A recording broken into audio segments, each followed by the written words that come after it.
চলো তোমাদের সাথে শেয়ার করি what I it in a day. তো সেই দিন ব্রেকফাস্টে ছিল দুধ, পাউরুটি এবং গ্রিন টি। দুধ ন্যাচারালি আমি খাই না, বাট সেই দিনকে একটু খেয়েছিলাম।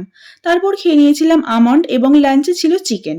তো সেই দিন ছিল পিঠে পার্বণ। পিঠে পার্বণ মানে তো সবার বাড়িতে তো পিঠে হবেই, এবং এখানে হচ্ছিল সরু চাকলি এবং আঁকশে পিঠে। মা করছিল সরু চাকলি আর আমি করছিলাম আঁকশে পিঠে। তো তোমরা এটাকে কে কি নামে বলো আমাকেও জানিও কমেন্টে। আমরা তো এটাই জানি। তো আমি যে শুধু পিঠে বানিয়েছি এমন কিন্তু না, আমি সেদিনকে বাউনিও করেছিলাম। মা করেনি বাউনিটা। তো এই যে দেখো পিঠে একটা হয়েও গেল, এবং বাউনির জন্য আমি পুজোও করে নিচ্ছিলাম। আর এই হচ্ছে আমাদের বাউনি।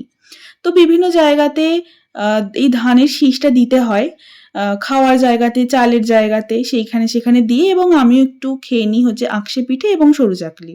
এইটা খাওয়ার পর আমাদেরকে আবার যে পুলি পিঠে যেগুলো হয় সেগুলো কিন্তু করে নিতে হবে। এবং চিনিও চলে এসেছিল, চিনিও একটু ট্রাই করলো, ওরও কিন্তু বেশ ভালো লেগেছে। আর তারপরে আমি আনলাম ফুচকা এবং চুরমুর। ফুচকাটা সেদিনকে আমি ঝাল দিতে বলেছিলাম, তবে এতটাই ঝাল হয়ে গিয়েছিল যে আমরা খেতেই পাচ্ছিলাম না। এরপরে এই যে আমরা পিঠে বানিয়ে নিচ্ছি, মানে আমি, মা আর মেজদি।